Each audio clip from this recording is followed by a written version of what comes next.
पुरवठा करण्यासाठी आमचे कृष्ण भाऊ आहेत, त्यांचेच वडील आमचे दामोदर भाऊ आहेत, म्हणून त्यांच्यासाठी सुद्धा टाळ्या पण वाजवायच्या आहेत। आजची जी पंगत सेवा आहे आपल्या जय जनार्दन गॅरेजचे संचालक आमचे जनार्दन भाऊ आहेत व त्यांचा सर्व परिवार आहे, म्हणून अधिक वेळ न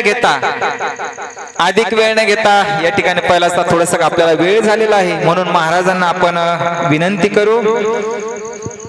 एक सांगायचं राहिलं, जे महाकाली दुर्गा नागराज संस्थान या ठिकाणचे महंत किंवा या ठिकाणचे जे गादी चालवतात असे आमचे आदरणीय पाटील सरकार व पाटील सरकारांचे शिष्य आदरणीय आमचे रामा महाराज यांचं सुद्धा या ठिकाणी आगमन झालेलं आहे। ते त्यांना म्हटलं होतं 5 मिनिटं बोला, ते म्हणे मी शेवट सर्वांना आमंत्रित करणार आहे, म्हणून ते सुद्धा 5-10 मिनिटं आपल्याला या ठिकाणी महाराजांचं प्रवचन झाल्यानंतर सर्वांना आमंत्रित करणार आहेत, म्हणून सर्वांचं एकदा टाळ्या वाजवून आपण स्वागत करूया आणि आपल्या प्रवचनाकडे वळूया। आदरणीय दिलीप महाराज। हॅलो हॅलो गुरुर्ब्रह्मा गुरुर्विष्णू गुरुर्देव महेश्वरा गुरुर्साक्षात् परब्रह्म तस्मै श्री गुरवे नमः। या कुंदेन्दु तुषारहार धवला या शुभ्रवस्त्रावृता या वीणा वरद मंडित करा या श्वेत पद्मासना या ब्रह्माच्युत शंकरा प्रभृतिर्देवे सदा वंदिता सा मां पातु भगवती सरस्वती निःशेष जाड्यापहा कर्पूर गौरं करुणावतारं संसार सारं भुजगेन्द्रहारं सदा वसन्तं हृदयारविन्दे भवं भवानी सहितं नमामि। ओंकार बिंदु संयुक्तं नित्यं ध्यायन्ति योगिनः कामदमोक्षदं चैव ओंकाराय नमो नमः। एकदा सर्वांनी 2 मिनिटं भजन करायचं आहे। जनार्दन जनार्दन सद्गुरु स्वामी जनार्दन जनार्दन जनार्दन सद्गुरु स्वामी जनार्दन जनार्दन जनार्दन सद्गुरु स्वामी जनार्दन जनार्दन जनार्दन सद्गुरु स्वामी जनार्दन जनार्दन सद्गुरु स्वामी जनार्दन सद्गुरु स्वामी जनार्दन सद्गुरु स्वामी जनार्दन सद्गुरु स्वामी जनार्दन जनार्दन जनार्दन सद्गुरु स्वामी जनार्दन जनार्दन जनार्दन सद्गुरु स्वामी जनार्दन। माझा भोळा शंकरा अमृत वेदाच्या पानाची माझा भोळा शंकरा अमृत वेदाच्या पानाची अमृत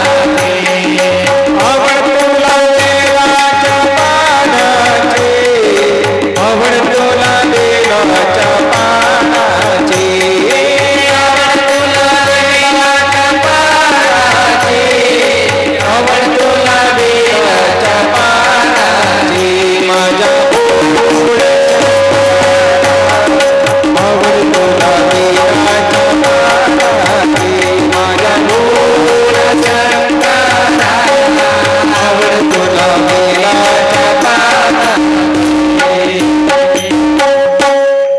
पंढरीधीश पांडुरंग परमात्मा ज्ञानाची रशीद ज्ञानेश्वर माऊली शांतीचे सागर नाहत महाराज आणि वैराग्याची खाण तुकोबराय त्याचबरोबर राष्ट्र संत सद्गुरू जनार्दन स्वामी असेल, त्याच तोला मोलाचे संत परमपूजनीय माधवगिरीजी बाबा असेल किंवा परमपूजनीय महेशगिरीजी बाबा असेल किंवा परमपूजनीय राघवगिरीजी महाराज असेल आणि ह्या ठिकाणी जमलेले सर्व श्रोते वर्ग, मातृशक्ती, ज्येष्ठ वरिष्ठ नागरिक सर्वांच्या सहकार्यातून ह्या ठिकाणी प्रदोष पर्व काळावर गोपेश्वर भगवंताच्या प्रांगणामध्ये ह्या ठिकाणी प्रदोष पर्व काळावर ह्या ठिकाणी सत्संगाचा कार्यक्रम नियोजित ह्या ठिकाणी केला जात असतो आणि त्या अनुषंगाने आज आपण सर्वजण ह्या ठिकाणी आपण जमलेलो आहोत.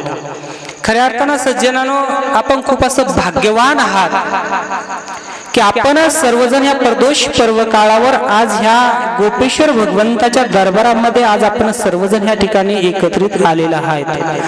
का बरं भाग्यवान आहेत थोडक्यामध्ये सांगून जाईल, कारण आपल्याला वेळ खूप कमी आहे, कारण आपल्याला प्रसाद घेण्यासाठी सुद्धा वेळ होतोय. परंतु भाग्याचा गौरव ह्यासाठी करायचा आहे की जेणेकरून आपली निष्ठा त्या भगवंतावर दृढ होऊन जाईल आणि निष्ठा कधी दृढ झाली ना तर आपण त्या ठिकाणी नष्ट होऊन जाईल. मग आपण कोण राहू, ज्याच्यावर आपली निष्ठा आहे ते स्वरूप आपण होऊन जाईल. ह्यासाठी मला आपल्या भाग्याचा गौरव करायचा आहे. तत्पूर्वी सांगतोय मी तुम्हाला, आपण भाग्यवान आहात की आपण ह्या गोपेश्वर भगवंताच्या प्रांगणामध्ये आपण ह्या ठिकाणी येता. काय होतं बरं ह्या ठिकाणी आल्याच्या नंतर प्रदोष पर्व काळावर हे जे निमित्त जे ह्या ठिकाणी ठेवलेलं आहे की ह्या ठिकाणी प्रदोषाला आपण ह्या ठिकाणी यावं, गोपेश्वराचं दर्शन घ्यावं, ह्या ठिकाणी सत्संग श्रवण करावा, तदनंतर ह्या ठिकाणी महाप्रसाद घ्यावा. हे जे विविध कार्यक्रम ह्या ठिकाणी जे राबवले जातात परमपूजने राघवगिरीजी महाराज यांच्या मार्गदर्शनाखाली का बरं ठेवायचे, का बरं हा प्रोग्राम राबवायचा की येणे तेने प्रकारे संसाराच्या ह्या रहाडगाळ्यामधून हा वेळ येणे तेने ह्या ठिकाणी का घालवायचा, ते ह्यासाठी की ह्या ठिकाणी आल्याच्या नंतर ह्या ठिकाणचे सात्विक जे वातावरण जे आहे त्या वातावरणामधील जे सात्विक कण जे आहेत ते आपल्या अंतःकरणामध्ये बिंबावे ह्यासाठी ह्या ठिकाणी यायचं राहतं. ह्यासाठी या ठिकाणी यायचं राहतं. मी असं म्हणेल, आपण जर कधी आपण आपल्या पोटी एखादा मुलगा जन्माला आलात किंवा आपणही सुद्धा जन्माला आलो, आपण मराठी भाषा काही शिकून येत नाही. आपण जी मायबोली भाषा आपली ही जी मराठी आहे ही मूलतः आपण शिकून येत नाही. मग ही भाषा आपण शिकतो कशी हा एक महत्वाचा प्रश्न आहे. आपण आपले जे मुलं, आपले जे बाळ हे जे मराठी भाषा सहजतेनं बोलू लागतात, हे का बरं बोलू लागतात, त्याचं कारण आपण त्या मुलांना आपली मराठी भाषा शिकवतो का, कसं बोलावं, कसं राहावं, कसं पद्धतीनं बोलावं, नाही. सहज मुलं शिकून जातात. ते ह्या कारणानं शिकतात की त्या वातावरणामध्ये आपण जी मराठी भाषा बोलतो त्यांच्या अंतःकरणामध्ये ते बिंबल्या जातात. ते ग्रहण शक्ती असल्या कारणानं त्या वातावरणाचा परिणाम त्या मुलाच्या अंतःकरणामध्ये पडतात आणि ते मुलं सहजतेने ती भाषा शिकून जातात. पण तीच भाषा जर कधी आपण अमेरिकेच्या मुलांना बोला म्हणलं तर त्यांना बोलता येणार नाही. त्यासाठी त्यांना लाखो रुपयाचं डोनेशन भरावं लागेल, तेव्हा कुठं मराठी भाषा बोलता येईल. परंतु आपल्या मुलाला ती का बोलता येतं दिसत, त्या वातावरणामध्ये आल्याच्या नंतर अगदी त्याचप्रमाणे आपण जे ह्या वातावरणामध्ये आल्याच्या नंतर इथं काय परिवर्तन घडलं जातं, ह्या ठिकाणी आल्याच्या नंतर इथलचं जे वातावरण, जे सात्विकतेचं वातावरण जे आहे, ही जी संतांची जी भूमी आहे, इथलचं सात्विक कण सहजतेनं आपल्या अंतःकरणामध्ये प्रविष्ट होतात. ह्यासाठी ह्या ठिकाणी यायचं राहतं. दुसरा उद्देश काही नाही. येणे तेने प्रकारे ह्या संतांचं सान्निध्य आपल्याला कसं लाभेल हा एकमेव शास्त्राचा उद्देश आहे. म्हणून या पर्व काळावर, प्रदोष काळावर ह्या ठिकाणी यायचं राहतं. भगवान गोपेश्वराचं दर्शन घ्यायचं राहतं, सत्संग श्रवण करायचा राहतो आणि नंतर महाप्रसाद घ्यायचा राहतो. बुद्धीर पर्यवतिष्ठते. प्रसाद घेतल्याच्या नंतर काय होईल, आपल्याला बुद्धी प्राप्त होईल आणि बुद्धी प्राप्त झाली तर त्या भगवंताच्या जवळ जाण्यास आपल्याला अत्यंत सहाय्यता मिळेल. म्हणून ह्या वातावरणामध्ये यायचं राहतं. मी सांगून जातोय तुम्हाला, श्लोकाकडे वळण्या अगोदर आपल्या भाग्याचा गौरव निश्चित करून जाईल. बऱ्याच वेळेस मी सांगितलेलं पण सुद्धा आहेत तुम्हाला. असं सांगितलं जात, जाणकार मंडळी असे सांगतात, आपण आकाश गंगेचा जर कधी विचार केला, आकाश गंगेमध्ये अनेक ग्रह सांगितल्या जातात. असं म्हटलं जातं की अनेक ग्रहावर मानव वस्ती आहेच, काय सांगतात? विज्ञान आहेच, परंतु संतांनी सांगितलं अनेक ग्रहावरही सुद्धा मानव वस्ती असेल, विशेष नाही, परंतु भाग्याची वस्तू कुठं असेल, वस्ती कुठं असेल, तर ती म्हणजे हा पृथ्वी तलावर. परंतु संतांनी तेही सुद्धा मान्य केलं नाही, ह्या पृथ्वी तलाचा जर कधी आपण विचार केला तर ह्या पृथ्वी तलावर सुद्धा 7 खंड मानल्या गेले आहे. आणि त्या 7 खंडामध्ये सुद्धा विशेष खंड कोणता असेल तर तो म्हणजे भरतखंड. आपले नाथ महाराज गौरव करतात आपल्या भाग्याचं. नरदेह दंडी भरतखंडी तो भाग्याची संपत्ती. कोणती भाग्याची संपत्ती आहे तर ह्या भारत देशामध्ये जन्म मिळणं ही भाग्याची संपत्ती आहे. पण तरीही संत लोक त्याच्याही पुढे गेले. भारत देशामध्ये जन्म मिळाला, विशेष नाही असं सांगितलं जातं की भारत देशामध्ये जर कधी जन्म मिळाला, ज्याचं पाप पुण्य समांतर असेल तो भारत देशामध्ये जन्माला येईल. आणि पुण्यापेक्षा पाप जास्त असेल तर अमेरिका सारख्या देशामध्ये जन्माला येईल. मी का सांगतोय? आपल्या भाग्याचा गौरव करतोय, आपली निष्ठा दृढ होण्यासाठी. भारत देशामध्ये जन्म झाला ते विशेष नाही. जर कधी पुण्यापेक्षा पापापेक्षा पुण्य जास्त असेल तर तो ह्या महाराष्ट्रामध्ये जन्माला येतो. जो भाग्यवान असेल तो ह्या मराठवाड्यामध्ये जन्माला येतो. आणि जो अति भाग्यवान असेल तो राष्ट्र संत सद्गुरू जनार्दन स्वामीच्या सानिध्यामध्ये जन्माला येतो. आणि असं भाग्यवान कोण असेल? मी म्हणेल आपण सर्वजण भाविभक्त मंडळी आहे. कारण राष्ट्र संत सद्गुरू जनार्दन स्वामीच्या प्रणालीमध्ये त्या छत्रछायेखाली आपण सर्वजण वावरतोय. हे आपलं परम भाग्य आहे. आणि बघा ना, राष्ट्र संत सद्गुरू जनार्दन स्वामीच्या सानिध्यामध्ये आपण तर राहतो, परंतु जनार्दन स्वामीची केवढी मोठी कृपा आहे आपल्यावर. जनार्दन स्वामीच्या परमपूजनीय माधवगिरीजी बाबाजींच्या मार्गदर्शनाखाली, त्यांच्या विचार प्रणालीनुसार ह्या ठिकाणी आपल्या पावन भागामध्ये परमपूजनीय राघवगिरीजी महाराज यांच्या मार्गदर्शनाखाली ह्या ठिकाणी हे धर्मपीठ स्थापित करण्यात आलं. आणि या धर्मपीठामध्ये आपण सर्वजण वावरतोय, हे आपलं परम भाग्य आहे. हे कशासाठी सांगतोय की राष्ट्रसंत सद्गुरू जनार्दन स्वामीवर आपली निष्ठा असावी, आपला भाग्याचा गौरव ह्यासाठी मी केला. येणे तेने प्रकारे आपली निष्ठा दृढ व्हावी यासाठी एक भगवद्गीतेचा श्लोक घेऊ आणि आपली थोडीशी सेवा गोपेश्वराच्या चरणी समर्पित करू. भगवान श्रीकृष्ण परमात्मा भगवद्गीतेमध्ये सांगतात, मनुष्याणां सहस्रेषु केचित् यततीत सिद्धये यतात्मपि सिद्धानां कश्चिन्मा वेत्ति तत्त्वतः. ह्या श्लोकाचा यथामती महत्व मलाही सुद्धा सांगता यावा आणि खऱ्या अर्थाने याचा गाभा काय आहे तोही सुद्धा आपल्याला तो गर्भित व्हावा. यासाठी 2 मिनिटं नामचिंतन नामस्कीर्तन त्या परमात्म्याच्या ठिकाणी करायचं आहे. प्रदोष पर्वकाळ आहे, भगवान शंकराचं या ठिकाणी भजन करायचं आहे. त्र्यंबक राजा ब्रह्मगिरी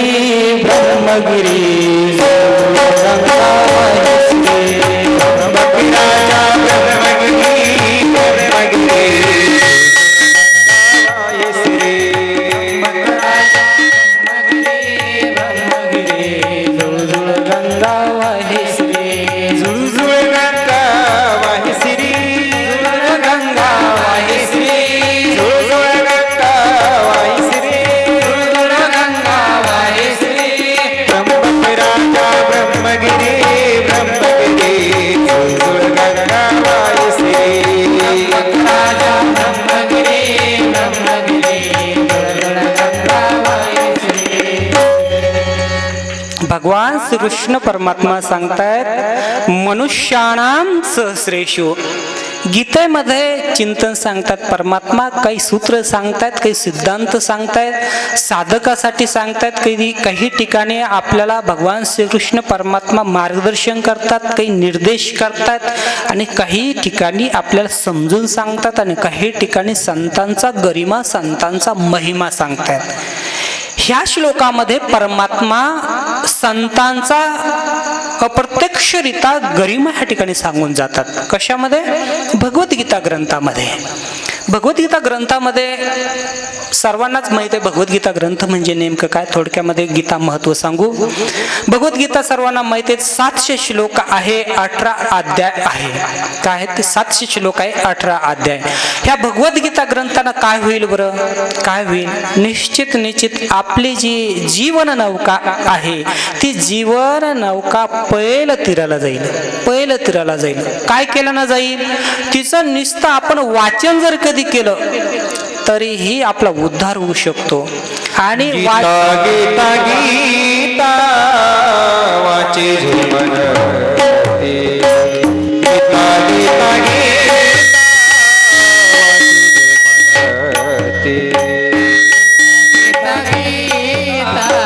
वाचे जीवन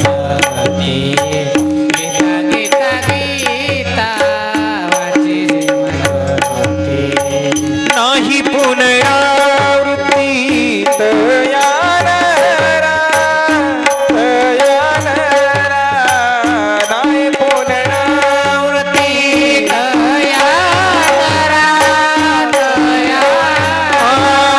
नाही पुनरावृत्ती तयार गीता गोड वदताक्षरे गीता गोड वाचे वदताक्षरे. असा पावन ग्रंथ गीता म्हटलं तरीही आपला उद्धार होऊ शकतो. गीता म्हटलं अर्ध क्षणामध्ये आपला उद्धार होऊ शकतो. कोण सांगतं, जनाबाई संत नाथ महाराज गौरव करतात गीता ग्रंथाचं. येणे तेने प्रकारे गीतेच्या सानिध्यामध्ये जावं, गीतेचा आश्रय आपण घ्यावा ह्यासाठी. आणि म्हणून बघा वारकरी संप्रदायामध्ये ज्या ठिकाणी शिबिर होतो त्या ठिकाणी मुलांना काय शिकवलं जात असेल तर भगवत गीतेचा 15वा अध्याय आणि 12वा अध्याय. 15वा अध्याय आणि 12वा अध्याय. आमचे राघवगिरीजी महाराज आळंदी या ठिकाणी शिक्षणासाठी गेले आणि त्या ठिकाणी गेल्याच्या नंतर तुम्हाला सांगतो प्रथमतः आमचे राघवगिरीजी महाराजांनी काय शिकले असेल तर 15वा अध्याय आणि 12वा अध्याय आणि शिकून आल्या. आणि नाशिक आश्रममध्ये आम्ही सोबत होतो. ते आळंदीहून शिकून आले आणि परमपूजने माधवगिरीजी बाबा समोर आले. माधवगिरीजी बाबा सोबत आल्याच्या नंतर नेमकंच 1 महिन्यासाठी आळंदीला गेले ते परत जायचं होतं आणि 1 महिन्याच्या नंतर परत त्यांना असं वाटलं चला बाबाजींचं दर्शन झालं, लय दिवसापासून गेलो नाही म्हणून दर्शन घ्यायसाठी आलो. दर्शन घ्यायसाठी आले. माधवगिरीजी बाबाजींना त्यांना विचारलं म्हणे तुम्हाला आतापर्यंत काय शिकवलं. बाबाजींनी सांगितलं राघवगिरीजी महाराजांनी आम्हाला तिथं संस्थेमध्ये भगवत गीतेचा अध्याय शिकवला. बाबांनी विचारलं कोणता अध्याय शिकवला म्हणे 15वा अध्याय. वाचून दाखवा. पाठ करून घेतला, वधवून घेतला. लगेच आमचे राघवगिरीजी महाराजांनी सांगितलं ऊर्ध्वम मूलमध्ये शाखम अश्वत्थम प्राहुर्यम छंदांश यश प्रणाली यस्तम वेद सवेदित. पूर्ण अध्याय एकदम सुटीत राघवगिरीजी महाराजांनी त्या ठिकाणी वाचून दाखवला, पाठ करून दाखवला. एवढे माधवगिरीजी बाबाजीने प्रसन्न होऊन खुश झाले. तुम्हाला सांगतो एवढे आनंदित झाले किंवा सफल झालं राघवगिरी. कारण संस्कृत जनार्दन स्वामीच्या परिवारामध्ये शक्यतो संस्कृत कोणी शिकलं असेल अगोदर तर आमचे राघवगिरीजी महाराज. आणि म्हणूनच आज तुम्ही बघा ना त्यांच्या भागवत कथेमध्ये सुंदर प्रकारचे श्लोक कोण म्हणत असेल तर आपले राघवगिरीजी महाराज. मला सांगायचं काय की वारकरी संप्रदायामध्ये सर्वप्रथम काय शिकवलं जात असेल तर भगवद्गीतेचा 15वा आणि 12वा अध्याय. एवढं ज्ञान भरलेलं आहे माझे ज्येष्ठ गुरु बंधूंनो. तुम्ही भगवद्गीतेचं अध्ययन करूनच पहा. अध्ययन जर आपण साधक असाल तर लक्षात येईल इतर ग्रंथच तुम्ही हातामध्ये घेणार नाही घेणार इतर ग्रंथ. बस तुम्ही म्हणाल बस भगवद्गीतेचा जर कधी एकांतामध्ये गेलात तुम्ही आणि एकांतामध्ये जाऊन जर कधी 1 श्लोक काढा आणि चिंतन करत जर कधी तुम्ही बसलात ना तर अख्खा दिवस त्या श्लोकावर जाईल. एवढा श्रेष्ठ ग्रंथ गीता आहे. परंतु काय झालं ज्येष्ठ गुरु बंधूंनो, संस्कृत भाषा आहे आणि संस्कृत भाषा ती आपल्याला न समजण्यासारखी आहे. म्हणून परत ज्ञानेश्वर माऊलीला वाटलं की ही मराठीमध्ये झाली पाहिजेत. भगवान श्रीकृष्ण परमात्म्याला विष्णू परमात्म्याला वाटलं आणि म्हणून माझा महाविष्णूचा अवतार सखा माझा ज्ञानेश्वर माऊली परत भगवान विष्णू परमात्मा ज्ञानेश्वर माऊलीच्या रूपाने नेवासा आळंदी ह्या ठिकाणी अवतरित झाले आणि शुद्धीपत्र घेण्यासाठी पैठण ह्या ठिकाणी आले. पैठण या ठिकाणी आल्याच्या नंतर त्यांना शुद्धीपत्र त्या ठिकाणी, तुम्हाला सर्व घटना माहिती आहे, त्यांना शुद्धीपत्र त्या ठिकाणी नाकारण्यात आलं. मग तेथील ब्राह्मण वर्गाने सांगितलं तुम्ही एक करा, तुमच्यासाठी एक उपाय आहे. त्यांनी त्या ठिकाणी चमत्कार, रेड्यामुखी वेद वदवला. हे सर्व घटना, आपला प्रसंग सर्वांना माहिती आहे. त्यांना सांगितलं आता तुम्ही भक्तीचा प्रचार प्रसार करा. ज्ञानेश्वर माऊलीला सांगितलं तुम्ही आता भक्तीचा प्रचार प्रसार करा, तुम्हाला लग्न वगैरे करता येणार नाही. मग ज्ञानेश्वर माऊलीनं शिरोधार्य ती आज्ञा मान्य केली आणि भक्तीचा प्रचार प्रसार करण्यासाठी पैठण क्षेत्रावरून ते निघाले. विचार करू लागले ज्ञानेश्वर माऊली की आता काय बरं करावं, काय करावं, काय करावं, भक्तीचा प्रचार प्रसार कसा होईल, कसा होईल, कसा होईल.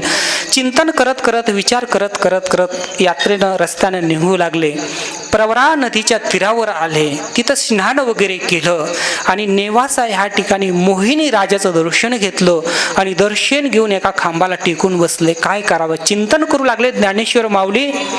आपल्याला आज्ञा झालेली आहेत मोठ्या व्यक्तींची, कोणाची, धर्म मार्तंडाची त्या ठिकाणी आज्ञा झाली, धर्माचा प्रचार प्रसार करायचा आहे आणि यांनी आपल्याला आज्ञा दिलेली आहेत ती आपण शिरोधार्य केली पाहिजे. भक्तीचा प्रचार प्रसार करायचा आहे कारण ही धर्माची आज्ञा आहे. वडील जे जे करती तया नाम धर्म ठेवते.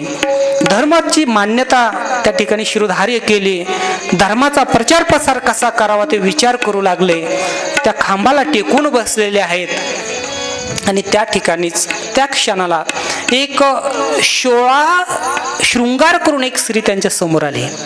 ज्ञानेश्वर माऊली चिंतनामध्ये आहेत, खांबाला टेकून बसलेले आहेत. 16 शृंगार करून एक स्त्री आली. ज्ञानेश्वर माऊलीचं दर्शन घेतलं आणि दर्शन घेतल्याच्या नंतर ज्ञानेश्वर माऊलीनं अखंड सौभाग्यवती भव असं आशीर्वाद दिला. ती स्त्री रडायला लागली, ती बाई रडायला लागली, महाराज तुम्ही मला हा आशीर्वाद कोणत्या जन्मासाठी दिला? ज्ञानेश्वर माऊलीने डोळे उघडून बघितलं. काय झालं ताई? बाबा तुमचं चुकतंय, माझे पती प्रेतावर आहेत, मी सती जाण्यासाठी निघलेले आहेत. तुम्हाला बघितलं पण जाता जाता असं वाटलं तुमचं दर्शन घेऊन जावं आणि मग नंतर सती जावं आणि तुम्ही तर मला अखंड सौभाग्यवती भव असं म्हटलंय. आणि मग नंतर ज्ञानेश्वर माऊली सुद्धा विचार करू लागले. ज्ञानेश्वर माऊलीनं सांगितलं तसं नाही ताई, ज्या अर्थी माझ्या मुखातून जो शब्द निघालेला आहेत ना त्या अर्थी त्यामागे काहीतरी इतिहास रचणार आहे यासाठीच निघलेला आहेत. कुठे तुझे पती, चल मला घेऊन चल. त्या ठिकाणी प्रेत त्या ठिकाणी होतं, त्या परडीवर त्या ठिकाणी ते ग्रस्त त्या ठिकाणी झोपलेले आहेत. काय यांचं नाव? म्हणे यांचं नाव अमुक अमुक. परमात्मा हा सर्व व्यापक आहे, सच्चिदानंद स्वरूप आहे, तो उठ सच्चिदानंद असं म्हणताच महाराज ते सद्ग्रस्त उठून बसले आणि तेच पुढे चालून सच्चिदानंद बाबा विख्यात झाले. आणि करील ते काय, करील ते काय, करील ते काय नोही महाराज.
ठिकाणी सांगतात तुम्हाला ज्ञानेश्वरीचा गरिमा मला ह्या ठिकाणी सांगायचा आहे. भगवद्गीतेचा महिमा सांगतात सांगतात त्याच तोला मोलाचा ग्रंथ ज्ञानेश्वरी, त्याच भगवद्गीतेचा रूप म्हणजे ज्ञानेश्वरी. त्या ठिकाणी ज्ञानेश्वर माऊली त्या ठिकाणी सांगू लागले, भगवद्गीतेवर ट्रान्सलेशन मराठीमध्ये करू लागले आणि जे उठून राहिले होते जिवंत जे झालेले सच्चिदानंद बाबा ते त्या ठिकाणी लेखन करू लागले आणि तिथून हे ब्रह्मज्ञान जे सज्जनानो त्या ठिकाणी प्रसारित झालं. तेव्हापासून ती ज्ञानेश्वरी अख्ख्या भारतभर नवे अख्ख्या जगामध्ये प्रसारित झाली. तीच ज्ञानेश्वरीचा गरिमा या ठिकाणी मी तुम्हाला सांगतोय. ती ज्ञानेश्वरी काय बरं करू शकत नाही आपल्यासाठी महाराज? तीच ज्ञानेश्वरी आपल्याला आपल्या जीवाचा उद्धार जो आहे ती निश्चितपणे करू शकते. ती आपल्याला ह्या संसारातून आपल्याला पहिल्या तीराला नेऊ शकते. एवढा महिमा त्या ज्ञानेश्वरीचा आहे, ह्या ज्ञानेश्वरीचा आहे सज्जनानो. एवढंच कराल का बरं ही ज्ञानेश्वरी? एवढंच नाही. आपला भारत देश स्वातंत्र्य झाला आणि भारत देश स्वातंत्र्य झाल्याच्या नंतर हा भारत देशाची क्रांती कशी होईल जाणकार लोक विचार करू लागले. तंत्रज्ञान आल्याशिवाय आपल्या भारत देशाची प्रगती होणार नाही. विचार करू लागले कशी होईल भारत देशाची प्रगती, कशी होईल भारत देशाची प्रगती. विचार करता करता अनेक वर्ष लोटून गेले. 1990 साली भारत देशाने विचार केला अमेरिकेकडं आपण आता कॅम्प्युटर मागावं. काय मागावं? कॅम्प्युटर मागावं. आणि म्हणून अमेरिकेकडं मागितलं, कॅम्प्युटर मागितलं. अमेरिकेनं नाकार दिला. संगणक मागितलं, अमेरिकेनं नाकार केला. तुम्हाला आम्ही कॅम्प्युटर देऊ शकत नाही. भारत देशाला वाईट वाटलं की जर कधी यांनी आपल्याला कॅम्प्युटर नाही दिलं तर आपल्या भारत देशाची प्रगती थांबणार नाही, थांबेल. आणि जोपर्यंत तंत्रज्ञान येत नाही तोपर्यंत आपला भारत देश प्रगती पथावर जाणार नाही. जाणकार लोक विचार करू लागले. अमेरिकेनं कॅम्प्युटर देण्यास नाकारलं. रेडिओच्या माध्यमातून अख्ख्या भारतभर ती बातमी पसरली, भारतभर पसरली. अमेरिकेने कॅम्प्युटर देण्याचं नाकारलं. ही बातमी विदर्भामध्ये असणाऱ्या एका छोट्याशा खेड्या गावामध्ये विजय भाटकर नावाच्या कानावर गेली. त्या भाटकर नावाच्या तरुण मुलाच्या कानावर गेल्याच्या नंतर त्याला असं वाटलं ठीक आहे अमेरिकेने कॅम्प्युटर देण्याचं नाकारलंय, काही हरकत नाही. वारकरी संप्रदायाचं अंग त्या ग्रस्ताला लाभलेलं होतं. त्यांचं वडिलाचं नाव पांडुरंग होतं, विजय पांडुरंग भाटकर. वारीची परंपरा त्यांच्या घरामध्ये होती. त्यांनी सांगितलं ठीक आहे बाबा. त्यांच्या वडिलाला ते सांगतात बाबा आपल्याला भारत देशाला कॅम्प्युटर देण्याचं नाकारलंय. बाबा माझी इच्छा आहे मी दिल्लीला जावं आणि कॅम्प्युटर बनवण्यासाठी सहाय्यता करावी. वडिलांनी सांगितलं ठीक आहे. पांडुरंग काका म्हणाले विजय भाटकरला ठीक आहे तू जाऊ शकतो. महाराज विजय भाटकर दिल्लीला निघाले. जात असताना त्यांच्या वडिलांनी त्यांच्या बॅगेमध्ये ज्ञानेश्वरी टाकून दिली. तुम्हाला सांगतो ज्ञानेश्वरी टाकून दिली. विजय भाटकर त्या ठिकाणी राष्ट्रपती भवनामध्ये गेले आणि गेल्याच्या नंतर त्या ठिकाणी प्रस्ताव मांडला तुम्हाला कॅम्प्युटर लागतायत ना, मला तुम्ही साहित्य पुरवा, मी तुम्हाला 18 महिन्यामध्ये कॅम्प्युटर बनवून देतो. किती महिन्यामध्ये? 18 महिन्यामध्ये कॅम्प्युटर बनवून देतो. महाराज त्यांना साहित्य पुरवलं. 16च महिन्यामध्ये त्यांनी कॅम्प्युटर बनवून दिलं. कोणी? विजय भाटकरने. आणि मग नंतर एवढा आनंद झाला भारत देशातील जाणकार मंडळीला, खूप आनंद झाला. आज आपल्या भारत देशामध्येच कॅम्प्युटर बनलेला आहे. खूप आनंद झाला, खूप आनंद झाला. राष्ट्रपतीला आनंद झाला. राष्ट्रपतीनं सभाच भरवली आणि सांगितलं विजय भाटकरचा सत्कार करायचा आहे. मोठी सभा भरल्या गेली व्यासपीठावर, मोठ्या व्यासपीठावर, दिल्लीच्या व्यासपीठावर भरपूर पब्लिक जमलेले आहेत. राज्यातून लोक त्या ठिकाणी आले आणि विजय भाटकरला त्या ठिकाणी सत्कार घेण्यावर व्यासपीठावर बोलवलं. राष्ट्रपतीच्या हाताने त्यांना सत्कार करायचा आहे, सन्मान करायचा आहे. व्यासपीठावर बोलवलं. राष्ट्रपतीनं भला मोठा हार हातामध्ये घेतला आणि विजय भाटकरच्या गळ्यामध्ये घालण्यास पुढे गेले. का बरं गेले? कारण त्यांनी कॅम्प्युटर बनवलेलं होतं. कारण भारत देशाला पुढे नेण्यासाठी पहिलं पाऊल विजय भाटकरने त्या ठिकाणी उचललं होतं, कॅम्प्युटर बनवून. भला मोठा हार घेतला, विजय भाटकरच्या गळ्यामध्ये घालणार. तितक्यात विजय भाटकरनं नाकार दिला. मी घालू शकणार नाही, याचा मी अधिकारी नाही. राष्ट्रपतीला वाईट वाटलं, मी याच्या गळ्यामध्ये हार घालतोय, हो नाकार करतोय. मग त्यावेळेस विचारलं का बरं नाकार करतायत. त्यावेळेस विजय भाटकर त्यांना म्हणाले तुम्ही का बरं माझा सत्कार करतायत. त्यांनी सांगितलं तुमचा सत्कार ह्यामुळे मी करतोय, तुम्ही कॅम्प्युटर बनवलेले आहेत. मग कॅम्प्युटर बनवलं म्हणून तुम्ही माझा सत्कार करतायत ना. हे कॅम्प्युटर मी बनवलं नाही, माझ्या बॅगेमध्ये असलेली ही जी ज्ञानेश्वरी येतं ना, या ज्ञानेश्वरी मुळे मला ही प्रेरणा मिळालेली आहे. सत्कार करायचा असेल, सन्मान करायचा असेल तर माझ्या महाराष्ट्रामध्ये असणाऱ्या ह्या ज्ञानेश्वरीचा करा. कोणाचा करा? ज्ञानेश्वरीचा करा. या ज्ञानेश्वरी मला प्रेरणा मिळाली आहे. जो हार राष्ट्रपतीने दिलेला होता महाराज, त्याच ठिकाणी ज्ञानेश्वरीचं त्या ठिकाणी अगोदर पूजन केलं गेलं आणि मग नंतर विजय भाटकरचं करण्यात आलं. मला सांगायचं काय, एवढी श्रेष्ठ असणारा ग्रंथ कोणता असेल, ही ज्ञानेश्वरी आहे. म्हणून ज्ञानेश्वर आमचे राघवगिरीजी म्हणे ग्रंथ श्रेष्ठ ज्ञानदेव, नाम म्हणे ग्रंथ श्रेष्ठ ज्ञानदेव,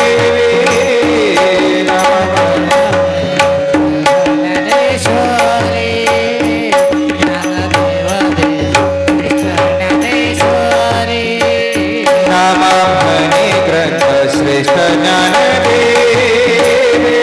नाम म्हणे ग्रंथ श्रेष्ठ ज्ञानदेव, नाम म्हणे ग्रंथ.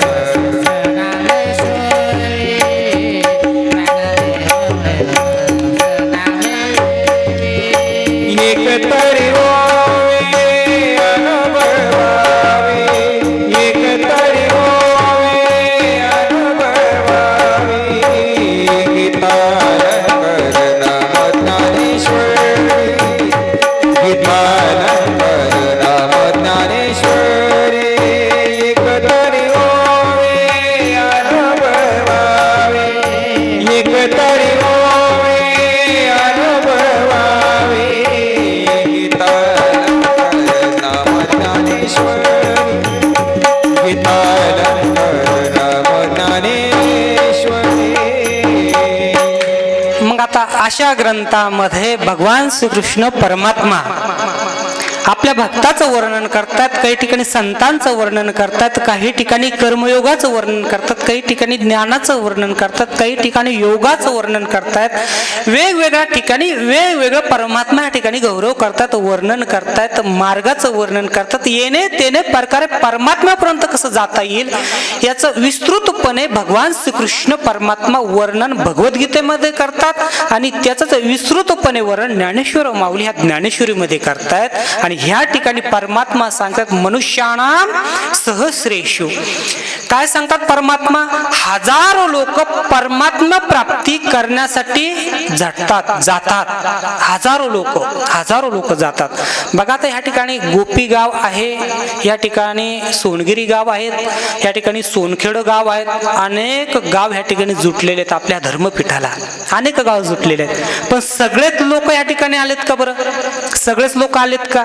नाही, सगळेच लोक नाही आलेत. इथं या ठिकाणी तुरळक लोक आलेत का? कारण अशा हजारो लोकांमधून एखाद्याच व्यक्तीला परमात्मा प्राप्ती व्हावी ही इच्छा निर्माण होते. कोण सांगतं? परमात्मा सांगतात मनुष्याणाम सहस्रेषु. झलमू झलमी आमी बहुपुण्य केले, झलमू झलमी आमी बहुपुण्य केले, झलमू झलमी आमी बहुपुण्य केले, झलमू झलमी आमी बहुपुण्य केले. तेव्हा या विठ्ठलाने कृपा केली, तेव्हा या विठ्ठलाने कृपा केली, जन्मोजन्मी आम्ही बहुपुण्य केले, जन्मोजन्मी आम्ही बहुपुण्य केले, जन्मोजन्मी आम्ही. मनुष्याणाम सहस्र. हजारो लोकांमधून एखाद्याच व्यक्तीला काय होतं? मला भगवत प्राप्ती व्हावी असे अंतकरणामध्ये इच्छा निर्माण होते. किती? हजारो लोकांमधून. आणि ज्यांना इच्छा प्राप्त झाली, मला भगवत प्राप्त व्हावा, मला भगवत प्राप्ती व्हावी, असे हजारो लोक जर कधी घेतले, एका ठिकाणी जमा केले, त्याच्यातून एखादाच त्या परमात्म्याला प्राप्त करतो. एखादाच त्या परमात्म्याला प्राप्त करतो, त्याचा गौरव या ठिकाणी माऊली करतात किंवा परमात्मा करतात. मनुष्याणाम सहस्रेषु, हजारो लोकांमधून त्या परमात्म्याचा किंवा त्या संतांचा गौरव ह्या ठिकाणी करतात. मनुष्याणाम सहस्रेषु, असा एखादाच व्यक्ती त्या परमात्म्यापर्यंत जातो अर्जुना. आणि अशा हजारो मधून आपण एक व्हावं. विवेक चूडामणी ग्रंथामध्ये आद्य शंकराचार्य सांगतात, दुर्लभो त्रय मिळतात दैवानुग्रह हेतुक मनुष्यत्व मुमुक्षत्व महापुरुष संश्रय. 3 गोष्टी दुर्मिळ सांगतात. मनुष्य देह मिळणं दुर्मिळ सांगितलं, संत सानिध्य मिळणं दुर्मिळ सांगितलं, आणि मुमुक्षत्व म्हणजे काय, मला भगवत प्राप्ती व्हावी ही इच्छा निर्माण होणं, ही दुर्मिळ सांगितली. कोणा विवेक चूडामणी ग्रंथामध्ये. आता जास्त खोल जात नाही, विचारसागरामध्ये जात नाही, परंतु ह्या श्लोकाला धरून एक मुद्दा आला म्हणून सांगतोय. मुमुक्षत्व म्हणजे काय, ईश्वर प्राप्तीची इच्छा होणं, त्याला मुमुक्षत्व म्हणलं जातं. विचारसागरामध्ये असं सांगितलं जातं की ती आपल्याला जर कधी भगवत प्राप्ती करायची असेल तर काय गरजेचं आहे, तर ज्ञान गरजेचं आहे. ज्ञानाशिवाय आपण परमात्म्यापर्यंत जाऊ शकत नाही. मग ज्ञानाचा अधिकारी कोण, ज्ञानाचा अधिकारी तोच आहे ज्यांच्या अंतःकरणातून मल विक्षेप गेला, तो ज्ञानाचा अधिकारी आहे. मग नंतर ते थोडंसं सखोल जायचं नाही, पण थोडक्यात सांगतो. मग साधन चतुष्टय आपण केलं पाहिजे. मग साधन चतुष्टय म्हणजे काय, मग विवेक, वैराग्य, समाधी, षटक आणि मुमुक्षत्व. थोडक्यात सांगतो, विवेक म्हणजे काय, विवेक म्हणजे आपल्याला सत्संगतीनं आपण जे आहेत परमात्मा जो आहे, आत्मा हा विनाशी असून तत् व्यतिरिक्त सर्व काही नाश पावणार आहे, त्याला विवेक म्हणलं जातं. वैराग्य ही लोकांपासून तर ब्रह्मलोकापर्यंत जे आहे ते सर्व काही नाश पावणार आहे, याला काय म्हणलं जातं, विवेक वैराग्य. समाधी षटक सहाय आणि मुमुक्षत्व म्हणजे काय, आत्यंतिक भगवत प्राप्तीची तळमळ अंतःकरणामध्ये असणं, याला मुमुक्षत्व म्हणलं जातं. हा विचारसागराचा मुद्दा आहे.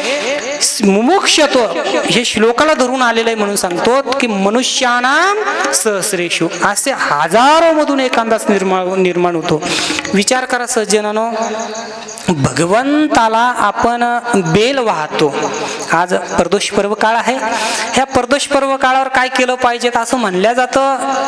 प्रदोष पर्व काळावर भगवंत कुठं राहतात. सोमवारी जर कधी प्रदोष आला असेल तर भगवान शंकर कैलासामध्ये असतात, आणि रविवारी जर कधी प्रदोष आला तर भगवान शंकर कुठं राहतात, बेलाच्या झाडाखाली राहतात.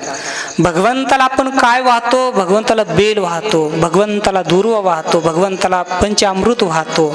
मी तर म्हणेल आज प्रदोष पर्व काळ आहे, भगवंताला बेल वाहिलं मी मान्य असं करेल, मी असं म्हणेल एवढं विशेष नाही. भगवंताला पंचामृत वाहनं एवढं विशेष नाही. भगवंताला सप्तधान्य वाहनं एवढं विशेष नाही. याच्यापेक्षा सांगतो, भगवंताप्रती आपण काही दान देणं, आर्थिक दान देणं, पैसा देणं, हेही सुद्धा एवढं विशेष नाही. भगवंताप्रती आपण ह्या ठिकाणी 2 एकर जमीन ह्या ठिकाणी आपल्या काकाने दान दिली, मी म्हणेल तेही सुद्धा एवढं विशेष नाही. पण भगवंतासाठी आपलं अवघं जीवन समर्पित करणं हे सर्वात श्रेष्ठ आहे. आणि असं जीवन कोणी समर्पित केलं असेल तर आमचे राघवगिरीजी महाराजांनी केलं. हे मला कशासाठी सांगतोय, मनुष्याणाम सहस्रेषु, असे हजारो व्यक्तीमधून एखादा व्यक्ती निर्माण होतो, भगवत प्राप्तीसाठी निघतो की आपलं अवघं जीवन समर्पित करतोय. राघवगिरीजी महाराजकडे काय नव्हतं त्यावेळेस. आमचे काबरा शेठ ठीक आहे, त्यांनी सांगितलं माझी स्तुती करू नका, ठीक आहे. विठ्ठल रखुमाई जय जय विठ्ठल रखुमाई, विठ्ठल रखुमाई जय जय विठ्ठल रखुमाई, विठ्ठल रखुमाई जय जय विठ्ठल रखुमाई, विठ्ठल रखुमाई जय जय विठ्ठल रखुमाई, विठ्ठल रखुमाई जय जय विठ्ठल रखुमाई, विठ्ठल रखुमाई जय जय विठ्ठल रखुमाई. मनुष्याणाम सहस्रेषु सज्जनानो संत महात्म्याचं जीवन जे आहे हे हजारो जन्मामधून एखाद्या वेळेसच घडलं जातं. संत जीवन बहुनाम जन्मना अंते ज्ञानवान प्रपदयते वासुदेव सर्वमिती स महात्मा सुदुर्लभ. बहुनाम जन्मांत अनेक जन्म आपण साधना करावी. किती? एक जन्म का? नाही, 2 जन्म नाही, अनेक जन्म साधना करावी, अनेक जन्म साधना करावी. अशी साधना करता करता करता ज्ञान प्राप्त करता करता करता अशी एक वेळेस आपली स्थिती येऊन जाते, आपण त्या परमात्म्यापर्यंत सहजतेनं पोहोचतो, सहजतेनं त्या परमात्म्याला प्राप्त करतो. त्या नव्हे त्या परमात्म्याला प्राप्त करतो असं म्हणता येणार नाही. आपणच ईश्वर स्वरूप होऊन जातो, आपणच ईश्वर स्वरूप होऊन जातो. ही केव्हा स्थिती येते? ही त्यावेळेस स्थिती येते ज्या वेळेस आपण सतत चिंतनामध्ये राहतो, त्यावेळेस ती स्थिती येते. आणि त्या स्थितीचं गौरव वर्णन परमात्मा ह्या ठिकाणी करतात. मनुष्याणाम सहस्रेषु ही स्थिती हजारो व्यक्तीमधून एखाद्या वेळेस व्यक्तीला ही प्राप्त होते. जन्मोजन्मांतरीची असे पुण्य सामग्री, जन्मोजन्मांतरीची असे पुण्य सामग्री.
क्षेत्रामध्ये एक छोटासा मुलगा, त्याला असं वाटलं आपणही सुद्धा भगवत प्राप्ती आपण केली पाहिजेत. मूलतः पूर्वजन्मीचे संस्कार त्या बाळाला असं वाटलं. 7-8 वर्षाचा तो मुलगा, त्याला असं वाटलं आपण त्या परमात्म्याला प्राप्त केलं पाहिजे, तर आपल्याला ज्ञान प्राप्त झालं पाहिजे, ज्ञान प्राप्त झालं पाहिजे. मग काय करावं? आईला अनुग्रह मागितला, ज्ञान उपदेश मागितला, दिला नाही. आपल्या वडिलाला सांगितलं मलाही सुद्धा भगवत प्राप्तीचं साक्षात करण्यासाठी साधन सांगा. वडिलांना सांगितलं तुला काय करायचं? ब्राह्मण वर्णामध्ये नाकार दिला. मग आपण स्वतःच परमात्म्याला प्राप्त करावं असं त्या मुलाने ठरवलं. आणि गावाबाहेर असणाऱ्या पैठण क्षेत्रामध्ये एका गुफेमध्ये पडकं मंदिर त्या ठिकाणी होतं. आणि त्या पडक्या मंदिराच्या गुफेमध्ये तो मुलगा गेला आणि त्या ठिकाणी भगवान सूर्यनारायणाची उपासना करू लागला. कोणाची? भगवान सूर्यनारायणाची. बरेच दिवस 7-8 दिवस झाले उपासना करतोय. आई वडील त्या मुलाला पाहतायत, कुठे गेलात बाळ, कुठे गेलात मुलगा, कुठे गेलात? बऱ्याच ठिकाणी पाहिलं, कुठंच तो सापडला नाही, कुठंच सापडला नाही. 8 दिवस झाले, अन्न नाही, पाणी नाही. त्या गुफेमध्ये तो मुलगा, त्या गुफेमध्ये मुलगा भगवान सूर्यनारायणाची उपासना त्या ठिकाणी करत होता. प्रत्यक्ष भगवान सूर्यनारायण ब्राह्मणाचं रूप धारण केलं आणि त्या गुफेमध्ये एका खिरीचा ग्लास किंवा एक खिरीची वाटी घेऊन त्या ठिकाणी हजर झाले. कोण? भगवान सूर्यनारायण. कोणासाठी? त्या मुलासाठी. कोणासाठी? त्या मुलासाठी. सज्जना त्या मुलाला तो प्रसाद दिला. तो मुलाने त्या प्रसाद ग्रहण केला. तोच मुलगा पुढे चालून संत भानुदास नावाने विख्यात झाला. भानुदास नावानं. कारण आता पैठण क्षेत्राची वारी सुरू झालेली आहे. नाथ षष्टीला हजारो लोक वारकरी त्या ठिकाणी जात आहेत. कायसाठी सांगतोय चरित्र? मनुष्याणा सहस्रेषु. संत भानुदास महाराज लहानाचे मोठे होऊ लागले. होता होता पंढरपूरची वारी करत होते, आषाढी वारी करत होते. येणाऱ्या जाणाऱ्यांचा पैठण क्षेत्रामध्ये दक्षिण काशी म्हणून पैठण क्षेत्राला त्या काळामध्ये ओळखल्या जात होतं. येणाऱ्या जाणाऱ्यासाठी त्या ठिकाणी अन्नदान, अन्नक्षेत्र त्या ठिकाणी संत भानुदास महाराज करत होते. पंढरपूरच्या वारीला जात होते आणि एक वेळेस ते वारीला गेले, आषाढी वारीला गेले. आणि वारीला गेल्याच्या नंतर त्या ठिकाणी पांडुरंगाचं दर्शन घेण्यासाठी गेले. आणि गेल्याच्या नंतर त्या ठिकाणी पाहिलं तर पांडुरंगाची मूर्तीच तिथं नाही. वारकऱ्यांना विचारलं आसपासच्या इथलची पांडुरंगाची मूर्ती काय झाली. वारकरी त्या ठिकाणी रडत होते. महाराज तुम्हाला काय सांगावं, पांडुरंगाची मूर्ती, पांडुरंग परमात्मा आपल्यामध्ये नाही राहिले. कुठे गेले मग पांडुरंग परमात्मा. सांगितलं आपण गोर गरीब आहात ना, आपण त्याला चटणी भाकरचा नैवेद्य दाखवत आहेत ना, त्यामुळे तो रुसलाय. तो आता राजमहालचा त्या ठिकाणी त्याला नैवेद्य आवडायला लागलेला आहे. विजयनगरला निघून गेलात तो पांडुरंग परमात्मा.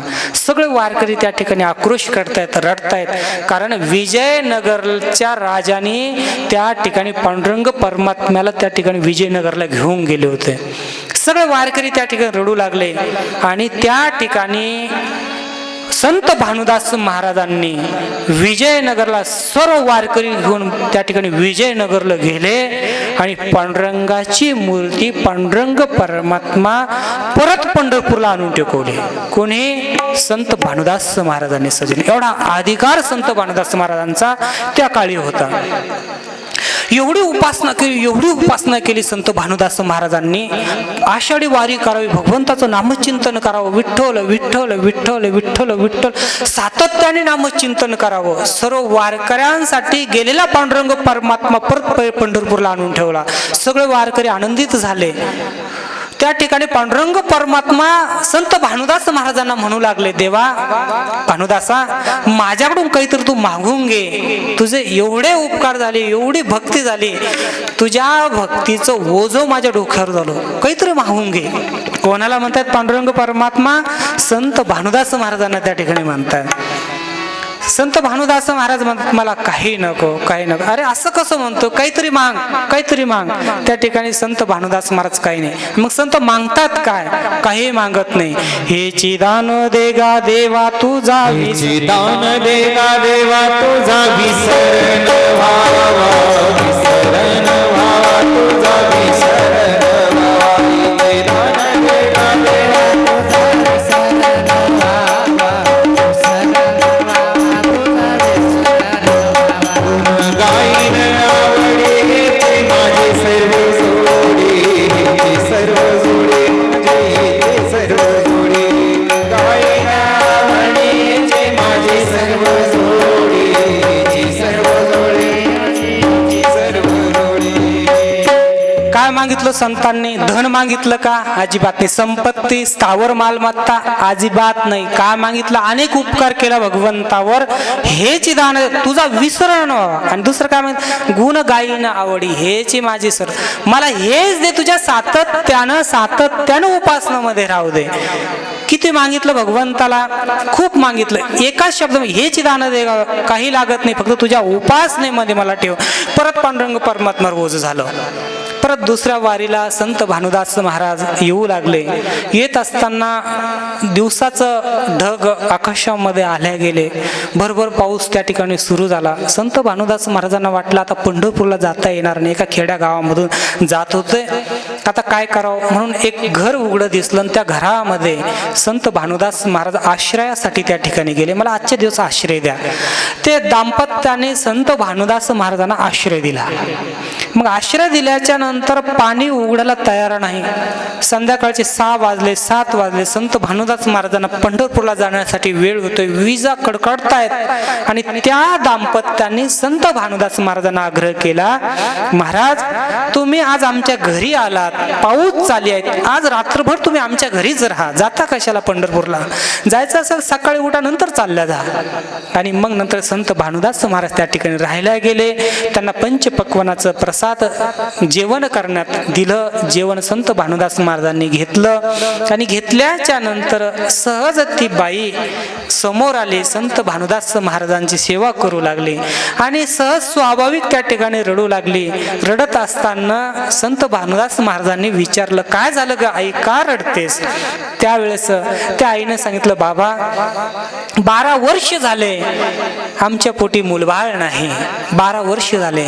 संत भानुदास महाराजांच्या मुखातून सहज शब्द निघून गेला, जा होऊन जाईल. सहज निघून गेला, जा होऊन जाईल. सकाळ झाली, संत भानुदास महाराज पंढरपूरला गेले आणि पंढरपूरला गेल्याच्या नंतर पांडुरंग परमात्म्याचं दर्शन घेतलं. असं वर बघितलं, सातत्यानं पांडुरंग परमात्म्याचं ज्यावेळेस भानुदास महाराज दर्शन घेत होते त्यावेळेस पांडुरंग परमात्म्याची मान खाली झुकलेली असायची. आणि आज पाहतात तर भानुदास महाराज पांडुरंगाची मान उंचवलेली आहे.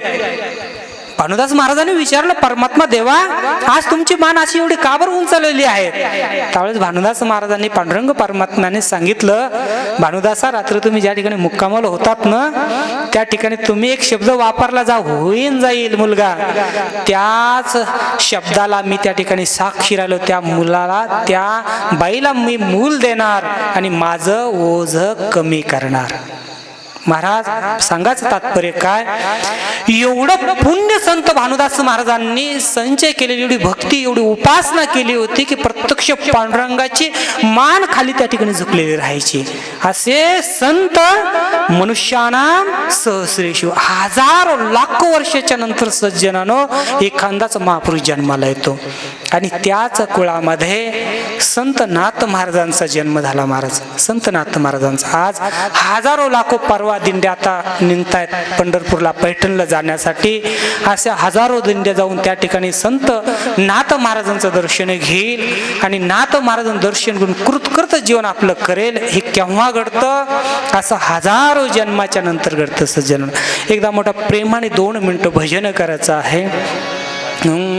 जनार्दन माझा माझा माझा माझा माझा विठ्ठल माझा मी विठ्ठलाचा.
मनुष्यानाम सहस्रेषु, हजारो जन्मामध्ये, हजारो व्यक्तीमध्ये एखादाच महापुरुष जन्माला येतो.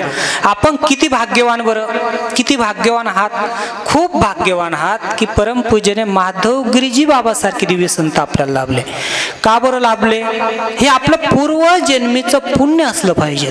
तेव्हा नाही, तेव्हाच पूर्वजन्मीचं पुण्य असल्याशिवाय असे संत आपल्याला मिळू शकत नाही. असं म्हणलं जातं की एका पारड्यामध्ये अख्ख्या पूर्ती तलावाची संपत्ती टाकावी, अख्ख्या पूर्ती तलावाची संपत्ती टाकावी आणि एका पारड्यामध्ये एका संतांचा काही क्षण टाकावा, तरीही ते पारड जड, संतांचं पारड जड. एवढं म्हणजे याचा अर्थ पूर्वजन्मीचं पुण्य असल्याशिवाय आपल्याला ही संत संगती भेटली नाही. परमपूजनीय माधवगिरीजी बाबासारखे दिव्य संत मिळणं अत्यंत दुर्मिळ. तुम्हाला असं वाटतं संगतीचे काय सांगू सोमा, संत संगतीचे काय सांगू सोमा, संत संगतीचे काय सांगू सोमा.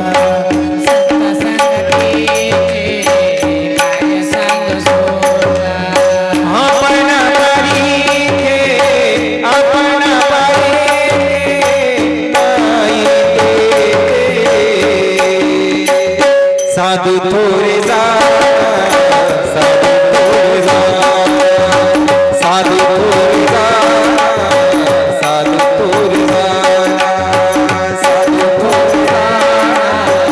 साधू थोरे साधू थोरे साधू थोरे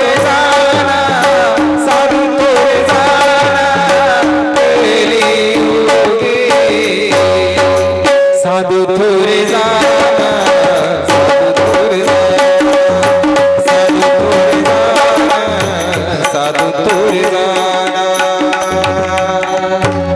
परमपूजनीय माधव बाबा याला आपण यांना संत का बरं मानायचं? संत का मानायचं? मी सांगत असो, त्यांनी भगवे कपडे धारण केलंय म्हणून त्यांना संत मानायचं का? त्यांना भगवे कपडे धारण केलं, मला असं वाटतं आपण जर भगवे कपडे धारण केलं आहे म्हणून जर कधी त्यांना संत मानत असेल, मला असं वाटतं ती दृष्टी कुठेतरी चुकीची आहे. बरं, त्यांनी याच्याही पेक्षा सखोल अभ्यास, त्यांनी आपलं अवघं जीवन परमात्म्यासाठी समर्पित केलं म्हणून त्यांना संत मानायचं का? तरीही ती दृष्टी मला असं वाटतं विशेष नाही, तरीही विशेष नाही. मग का त्यांना आपल्याला संत मानायचं आहे? संत ह्या कारणानं मानायचं आहे, त्यांच्या विचाराची तपासणी आपण केली पाहिजे. परमपूजनीय माधवगिरीजी बाबाजींची विचाराची खोली जी येतं ना, ही आपण तपासली पाहिजेत. संतांची विचाराची खोली किती ही तपासली पाहिजे. आणि तदनंतर आपण संत तत्व, संत पद हे आपण त्या ठिकाणी रुजलं किती आहे, किती हे आपण ठरवलं गेलं पाहिजे. वेशावरून नाही, गणवेशावरून नाही, काय दान केलं त्याच्यावरून नाही ठरवता येईल, विचाराच्या खोलीवरून आपल्याला संत तत्व ठरवता येतं. परमपूजनीय माधवगिरीजी बाबाजींच्या सान्निध्यामध्ये राहण्याचा योग येतो आणि थोडंसं भगवद्गीता असेल, काही थोडंसं शास्त्र असेल, ग्रंथ असेल, थोडं थोडं वाचण्याचा प्रयत्न करतो. आणि त्या ग्रंथामध्ये संतांचं काय चिन्ह राहतो, संतांच्या काय खुणा राहत्या ते पाहायला भेटतो. आणि प्रॅक्टिकलमध्ये परमपूजनीय माधव बाबामध्ये पाहायला भेटतं, माधव बाबामध्ये पाहायला भेटतं. बऱ्याच वर्षापासून राघोगिरीजी महाराजांनी नुकतंच सांगितलं की बऱ्याच वर्षापासून आम्ही सोबत आहेत. तुम्हाला सांगतो, मला असं वाटतं आम्ही 21, 22, 30 वर्षापासून दोघंही सुद्धा माधव बाबाजींच्या सेवेत, तेव्हापासून बाबाजींचं जीवन पाहतो आम्ही. सावरगाव म्हस्के या ठिकाणी एक प्रसंग सांगून जातो. का सांगतोय प्रसंग? विचाराची खोली कशी असते या संतांची आणि संत कसे असतात ते मला सांगायचंय बाबाजींच्या जीवनचरित्रावरून, माधव बाबाजींच्या. सावरगाव म्हस्के या ठिकाणी पूर्व काळी धान्य फेरी व्हायची. सर्वप्रथम धान्य फेरी सावरगाव म्हस्के या ठिकाणून सुरू झाली. काही दिवस टेंभुर्णीला राहिले आणि मला वाटतं 5-6 वर्ष सावरगाव म्हस्के विष्णू सरपंच त्यांच्या शेतामध्ये धान्य फेरी व्हायची. आणि त्या ठिकाणी धान्य फेरी होत असताना लाल गाडी त्या ठिकाणी राहायची आणि धान्य फेरी जवळपास रूमवर यायला आम्हाला जवळपास 1-1, 2-2 त्या ठिकाणी वाजायचे. एक वेळेस असं घडलं, प्रसंग छोटा आहे, प्रसंग छोटा आहे, एवढा विशेष नाही, पण त्याचा गाभा किती ते पाहतो मी, त्याचा गाभा किती महत्वपूर्ण आहे. एक दिवस का झालं, बाबा सकाळी उठले, विधीला जाऊ लागले. सावरगाव एक अर्धा किलोमीटर अंतरावर परमपूजनीय माधव बाबा त्या ठिकाणी राहत होते. ते कुठे अंतरानं होते. सकाळी विधीला नागेश्वर मंदिरावर आम्ही त्या ठिकाणी जात असायचं. सकाळी बाबा विधीला उठले, प्रातर विधीला उठले आणि उठल्याच्या नंतर आपल्या कुट्यापुढे ते चप्पल घालासाठी निघाले. चप्पल इकडं तिकडं पाहिली तर चप्पलच माधव बाबाची दिसली नाही. बाबा तसेच गेले, स्नान वगैरे केलं आणि विधीला निघून गेले. आणि विधीला निघून गेल्याच्या नंतर परत विधीहून आले, इकडे तिकडे आम्ही चप्पल बघितली, त्या ठिकाणी चप्पलच सापडली नाही. आता काय करावं, तिथं जे आमचे विष्णू सरपंच आहेत, आप्पाला म्हणलं, आप्पा बाबाची चप्पल गेली, जा एक चप्पल घेऊन या. बरं, एवढं सहज आहे का बाबाजीची चप्पल आणणं? बाबाजींचा चप्पलाचा कलर सुद्धा, बाबा इतर कलरची चप्पल घालत नाही, सफेद कलर असेल तरच बाबाजी चप्पल घालतात. इकडं तिकडं सरपंचाने, आमच्या आप्पाने टेंभुर्णी ठिकाणी चप्पल पाहिली, जाफराबाद ठिकाणी चप्पल पाहिली, त्या ठिकाणी चप्पल भेटली नाही. लगेच जालना गाठला आणि जालन्याच्या ठिकाणी अनेक दुकानं पाहिले आणि एक चप्पल सफेद सापडी, ती चप्पल घेऊन आले. परत दुसऱ्या दिवशी सकाळी ती चप्पल चालल्या गेली. ती चप्पल परत चोरी गेली. आता काय करावं म्हणलं, दुसऱ्या दिवशी सुद्धा चप्पल गेली. बरं जात का नाही, परंतु चप्पल भेटत नाही, हा सगळ्यात महत्वाचा मुद्दा आहे. ती चप्पल जी सफेद कलरची ती भेटत नाही. दुसऱ्या दिवशी चप्पल गेली. आता ती चप्पल आता जालन्याचे परत आप्पा गेले आमचे, परत जालन्याहून परत चप्पल घेऊन आले. तुम्हाला सांगतो तिसऱ्या दिवशी सुद्धा ती चप्पल चालल्या गेली. मग ठरवलं आता आपण कोण चप्पल चोरून नेत आपण त्याचा शोध घेतला पाहिजे. मग मी रात्र त्या दिवशी धान्य फिरायलाच गेलो नाही. मग धान्य फिरायला गेलो, रात्र दिवसभर झोप घेतली आणि रात्रभर जागी राहिलो एका ठिकाणी राहून. महाराज सरपंचाच्या घरी, आमच्या आप्पाचा घरी जो सालदार होता ना, तोच यायचा, तो चप्पल बाबाची चप्पल घेऊन जायचा. आणि मग चप्पल घेऊन जायच्या नंतर त्याला पकडल्या गेलं.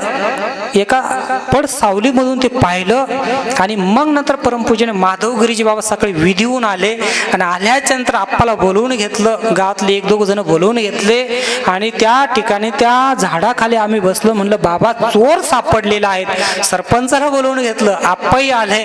म्हणे कोण आहे दिलीप, सांगतो चोर. म्हणलं आप्पा तुमच्याच घरचा सालदार आहे. लगेच त्याला बोलवलं.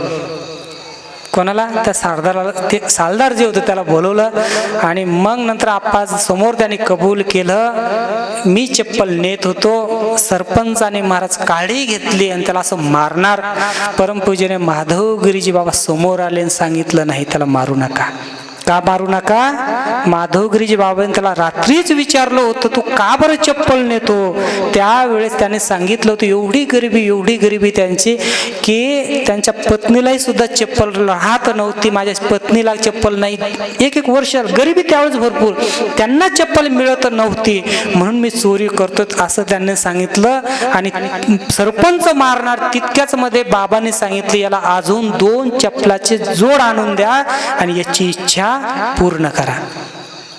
मला सांगायचं काय, संतांचं अंतःकरण असं राहतं. शिक्षा का बरं दिली नाही दिली. ज्याला जी गरज होती ती पुरवण्याचं काम हे संत करत असतात. हे संत जे असतात महाराज क्षमाशील असा मृदू सौभाग्य नवनीत तैसे सज्जनाचे चित्त.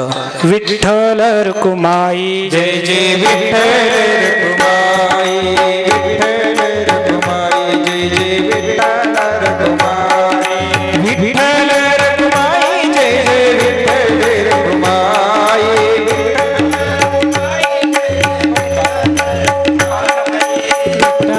रखुमाई, जय जय विठ्ठल रखुमाई, विठ्ठल रखुमाई, जय जय विठ्ठल रखुमाई. असे संत मिळाले पाहिजेत, तत्वनिष्ठ संत मिळाले पाहिजेत. विचारानं सिद्धता संताला आपल्याला त्या ठिकाणी पाहता येते. विचारानं, त्यांच्या बाह्य लक्षणावरून आपण संत तत्व ठरवला जात नाही महाराज. विचारानं त्यांचे विचार आचार आपण पाहिले पाहिजेत. आणि विचार आचार संपत्तीनं कोण संत असेल तर ते म्हणजे माधव बाबा. असे दिव्य संत मनुष्याना सहस्रेश हजारो जन्मामध्ये एखादाच व्यक्ती असा घडला जातो आणि ते आपल्याला परमपूजने माधवगिरीजी बाबाजींच्या रूपामध्ये आपल्याला ह्या ठिकाणी मिळालेले आहे महाराज. हे आपलं परम भाग्य आहे. एक प्रसंग सांगतो, एक दृष्टांत सांगतो. आपल्या भागामध्ये वारकरी संप्रदायामध्ये सर्वात महत्वाचं संत हाडाचे वारकरी कोण असेल तर ते म्हणजे हरिभक्तपरायण श्री सोनवणे गुरुजी. अनेक हजारो लोक आज आपल्या महाराष्ट्रामध्ये आहेत किंवा आपल्या जाफराबाद तालुक्यामध्ये आहे. परंतु वारकरी संप्रदायाची खऱ्या अर्थानं शुद्धता अतिशुद्धता करण्याचं काम कोणी केलं असेल माझ्या दृष्टीने बरं का, हरिभक्तपरायण श्री सोनवणे गुरुजी यांनी केलं. आता त्यांची पैठणला वारी जात आहेत, पंढरपूरला जात आहेत. त्यांचा एक प्रसंग सांगतो. त्यांच्या सोबत राहण्याचा योग येतोय काही वेळेस म्हणून सांगतोय. का सांगतोय का हजारो जन्मामधूनच एखादा महापुरुष असा घडला जातोय म्हणून संतांचा गौरव होणं गरजेचं राहतंय म्हणून सांगतोय प्रसंग. एक दिवस घडली अशी घटना. हरिभक्तपरायण श्री सोनवणे गुरुजी पैठण पंढरपूरच्या वारीला गेले आणि त्या ठिकाणी गेल्याच्या नंतर 2 फडकरी किंवा 2 वाऱ्या एकाच ठिकाणी मुक्कामाला आल्या. यांची सुद्धा वारी त्या ठिकाणी थांबण्यात आली आणि दुसरी वारी दुसऱ्या गावची सुद्धा एका ठिकाणी थांबली. दोघांचे कीर्तन सुरू झाले. 2 वाऱ्यांचे त्या ठिकाणी 2 कीर्तन सुरू झाले. गुरुजींचं कीर्तन लवकर संपण्यात आलं, पण गुरुजींना जी चटई आथरली होती ना ती चटाईवर ते दुसरे वारकरी त्या ठिकाणी बसले होते आणि श्रीराम जय राम जय जय जय राम श्रीराम जय राम जय जय राम श्रीराम जय राम जय जय राम श्रीराम जय राम जय जय राम. आणि म्हणून दोन्ही चाटावर बसले होते. मग गुरुजींचं कीर्तन संपलं. गुरुजीचं कीर्तन संपल्यानंतर गुरुजींच्या सोबत असणाऱ्या वारकऱ्यांनी काय केलं, ती जी दुसरी जी चटई होती त्या लोकांना उठून दिलं आणि ती चटई काढून घेतली आणि यांची पंगत जेवायला बसली. दुसरे जे कीर्तनकार होते, ज्यांनी जी दिंडी आणली होती, संध्याकाळी कीर्तन संपल्याच्या नंतर गुरुजी झोपणार त्यावेळेस ते कीर्तनकार, ते दिंडी चालक गुरुजीकडे आले, सोनवणे गुरुजीकडं. आणि आल्याच्या नंतर त्यांनी सांगितलं, बाबा तुम्ही सुद्धा दिंडी चालक आहे आणि आम्ही सुद्धा दिंडी चालक, आपण सर्वजण पांडुरंग परमात्म्याच्या दर्शनाला चाललो आहोत. आम्ही आमचे वारकरी कीर्तन ऐकतायत आणि तुम्ही त्यांना उठवून देतायत, हे तुम्हाला कुठं योग्य वाटतंय? ते वारकरी बोलतायत गुरुजीला, ते वारकरी तुम्हाला ते कुठं योग्य वाटतायत? गुरुजीलाही सुद्धा पटलं. आता गुरुजीनं तर सांगितलं नव्हतं वारकऱ्याला, आपल्या सोबतच्या वारकऱ्याला, परंतु आपल्या सोबतच्या वारकऱ्याने ही चूक केली होती हे गुरुजीनं जाणलं. आपण आपल्या वारकऱ्याने त्यांना उठून दिलं. तुम्हाला सांगतो त्या पिरियडमध्ये मीही सुद्धा गुरुजीच्या सोबत गेलेलो होतो वारीमध्ये. तब्बल 3 दिवस गुरुजींना एक कणही सुद्धा घेतला नाही. 3 दिवस अजिबात कण घेतला नाही. का?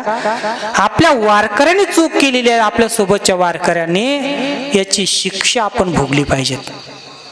महाराज असे तत्वनिष्ठ संत जीवनामध्ये मिळणं अत्यंत दुर्मिळ असते. आपल्या भागामध्ये असे दिव्य संत आपल्याला लाभलेले आहेत. परमपूजने माधवगिरीजी बाबा असेल, परमपूजने महेशगिरीजी बाबा असेल, परमपूजने राघवगिरीजी महाराज असेल, महाराज असे संत महापुरुष आपल्याला लाभलेले आहेत. मनुष्याणाम सहस्रेषु. आणि म्हणून भगवान श्रीकृष्ण परमात्मा सांगतात की हजारो लाखो जन्माच्या नंतर मनुष्य समुदायामधून एखादाचा महापुरुष असा घडल्या जातो आणि असे मनुष्य, असे संत आपल्या परम भाग्यानं आपल्याला लाभलेले आहे.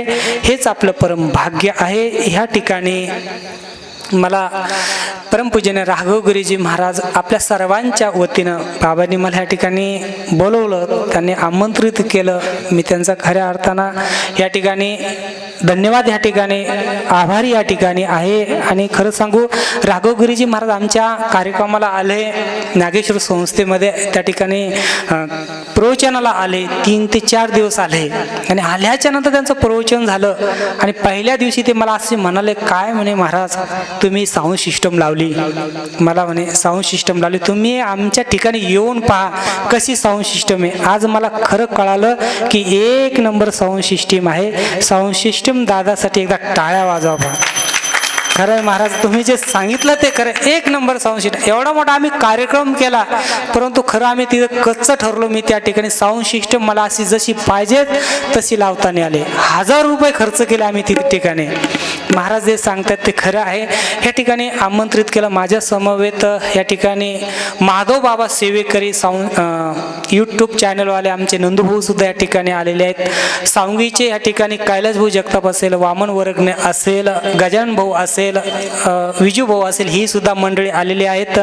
गायनाचार्य मंडळी ह्या ठिकाणी, ज्ञानमाऊली आहे, सर्व आपण जण सर्वजण आहेत. यांनी मला ह्या ठिकाणी बोलवलं. सर्वांचं या ठिकाणी मी आभार या ठिकाणी व्यक्त करतो आणि ह्याच ठिकाणी थांबतो. जय जनार्दन, जय जनार्दन, जय जनार्दन. यानंतर श्री गोंधन खेळून आलेले आमचे रामजी यांनी व्यासपीठावर यायचे आमंत्रित करण्यासाठी आपल्याला ते आलेले आहेत. कृपया स्टेजवर या.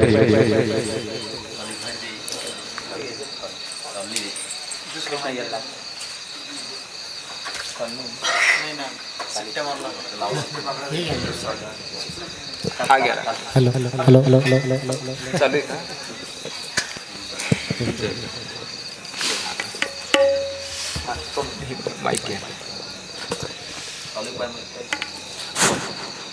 सर्वांना जय जनार्दन, जय माता दी, नर्मदे हर.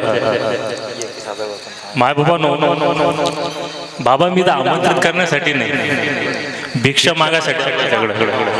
ती देणगीची नाही, तुमची देणगी नाही पाहिजे.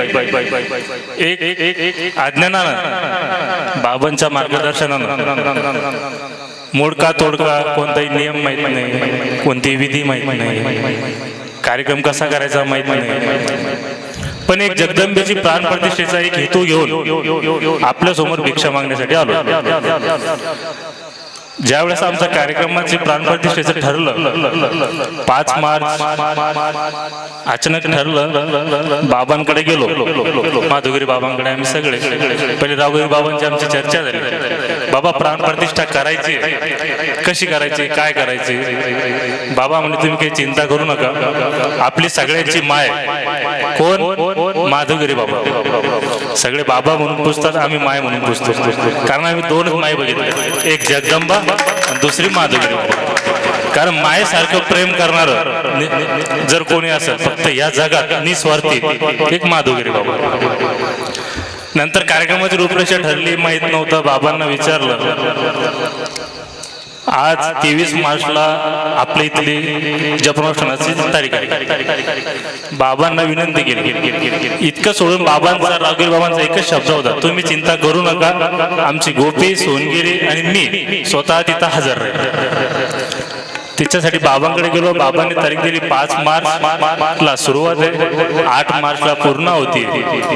आपल्या सर्वांच्या चरणी एवढीच विनंती करतो, जर तुम्ही आले 2 घास जर आमच्या तिथं प्रसाद घेतला तर आम्ही असं समजू की साक्षात जगदंबेनं हा प्रसाद घेतला. एवढीच विनंती करण्यासाठी मी आलोय.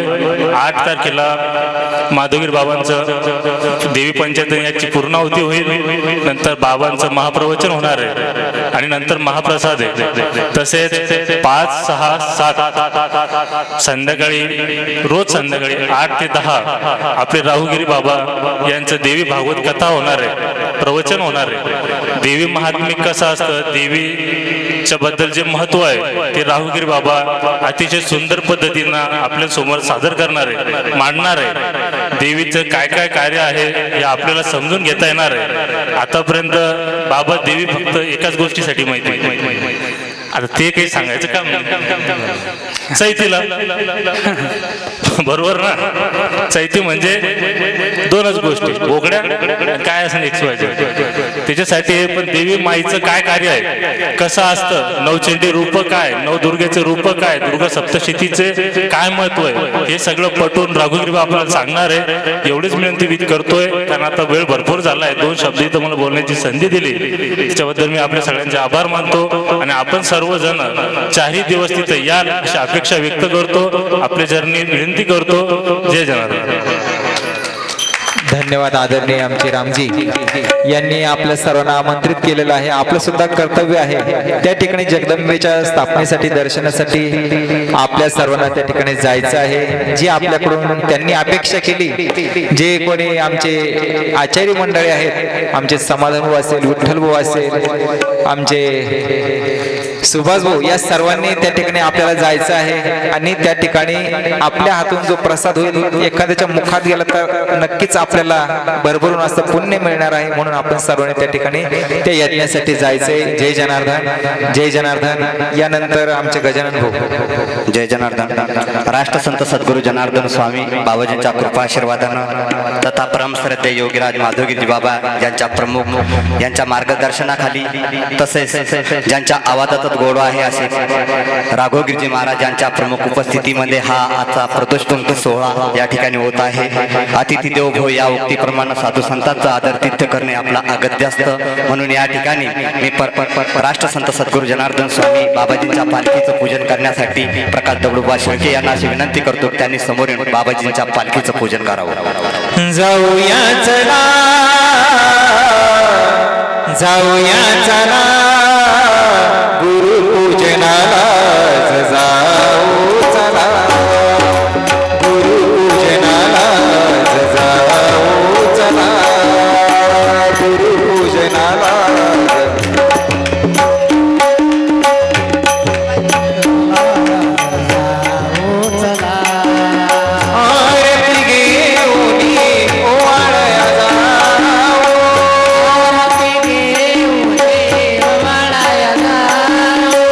गुरुरायाचे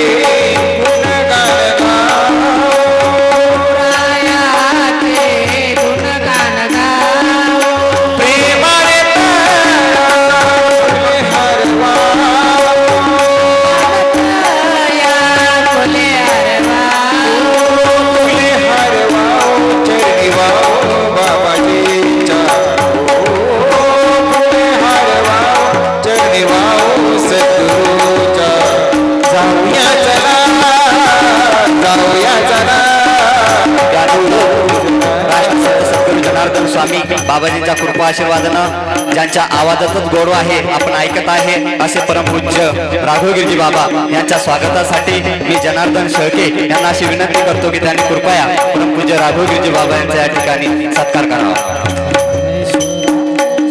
देव मंगलम महादेव मंगलम देव मंगलम देव मंगलम महादेव मंगलम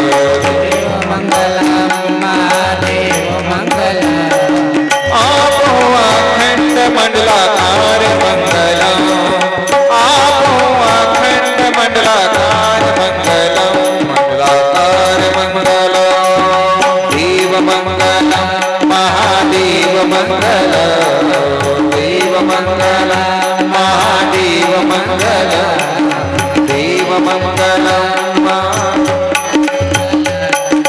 आप हो अखंड मंडलाकार मंगलम आप हो अखंड मंडलाकार महादेव मंगलम महादेव मंगलम देव मंगलम महादेव मंगलम देव मंगलम महादेव मंगलम देव मंगलम महादेव मंगलम. त्यानंतर परमपूज्य माधवगिरी बाबांच्या सेवेमध्ये असणारे हरिभक्त पारायण आणि आपल्याला आज प्रवचन रूपी सेवा करण्यासाठी या ठिकाणी आलेले हरिभक्त पारायण दिलीप महाराज म्हस्के यांचा सत्कार करण्यासाठी मी समाधान शेळके यांना विनंती करतो की आपण समोर यावं. आजचे जे प्रवचनकार आहे दिलीप महाराज म्हस्के यांचा आपण या ठिकाणी सत्कार करावा.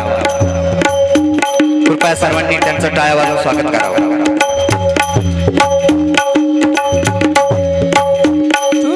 नागेश्वराय शिवरायेश्वराय भोले नमः शिवाय नागेश्वराय शिवरायेश्वराय भोले नमः शिवाय नागेश्वराय शिवरायेश्वराय भोले नमः शिवाय नागेश्वराय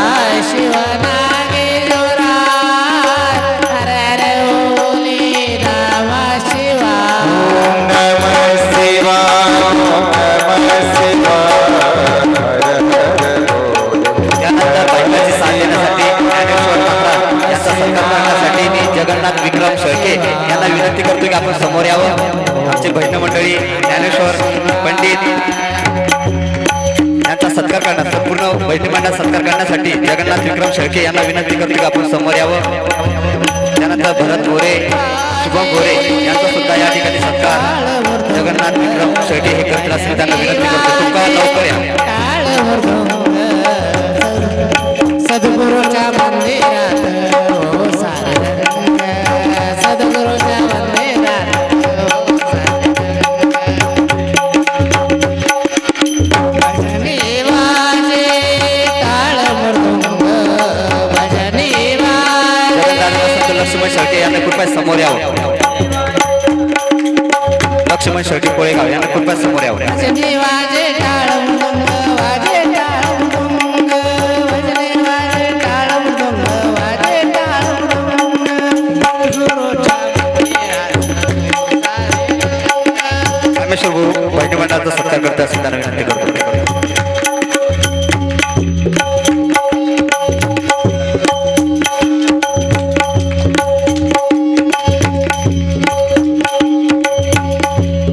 या ठिकाणी त्यानंतर सांगून आलेले त्यानंतर या ठिकाणी आपल्याला माधव बाबा YouTube चॅनलचे सेवेकरी श्री नंदुबू शेळके आपल्याला जनार्दन स्वामीचं कोणतंही कार्य असेल त्या कार्यासाठी आपल्याला YouTubeवर कार्यक्रम पाहण्यासाठी भेटतो देवा यांची खूप मोठी सेवा. यांना विनंती नंदुबू शेळके यांना विनंती कृपया आपण या ठिकाणी येऊन सत्कार घेऊन जाण्याची कृपा करावी. त्यांचा सत्कार जनार्दन शेळके हे करतील असं मी त्यांना विनंती करतो. नंदुबू शेळके आपल्या सर्व जय जनार्दन भक्त मंडळामध्ये कोणताही कार्यक्रम असो त्या कार्यक्रमाचं लाईव्ह प्रेक्षेपण हे नंदुबू शेळके करत असतात. त्यांचा सत्कार जनार्दन पाटील शेळके हे करीत आहेत. त्यानंतर नंदुभवना विनंती आहे, पुढील शिवमहापुराण कथेमध्ये सुद्धा आपण 8 दिवस या ठिकाणी यावं.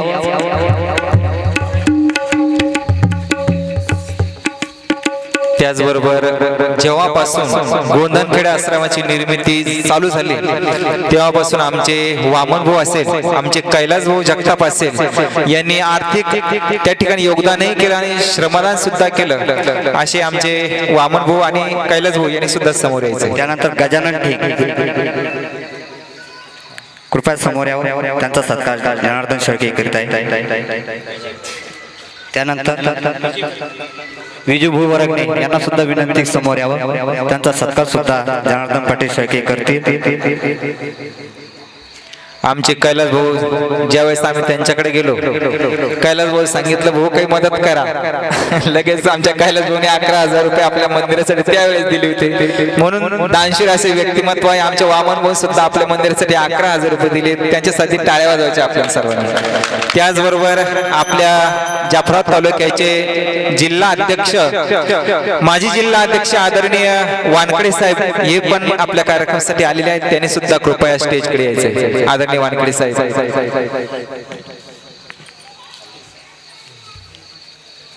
त्यांचा स्वतः सत्कार जनार्दन पाटील शेळके करतील. समाधान पाटील शेळके हे करतील असे त्यांना विनंती करतो.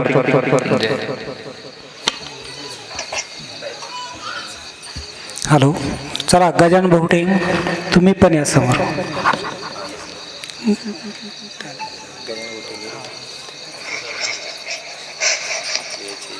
त्यांना आत्माराम वरगणे यांनी सुद्धा समोर यायचे. आत्माराम वरगणे.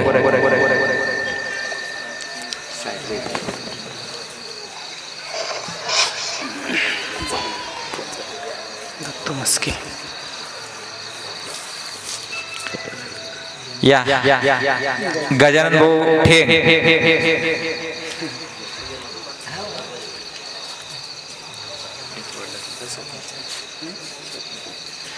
गजानन भाऊ ठेंग हे आपल्या गजानन भाऊ देठे यांचे नवीन व्याही आहेत. आपल्याला परिचय होणं गरजेचं आहे. आमच्या स्वप्नील भाऊचे सासरे आहेत शेळके यांनी सत्कार.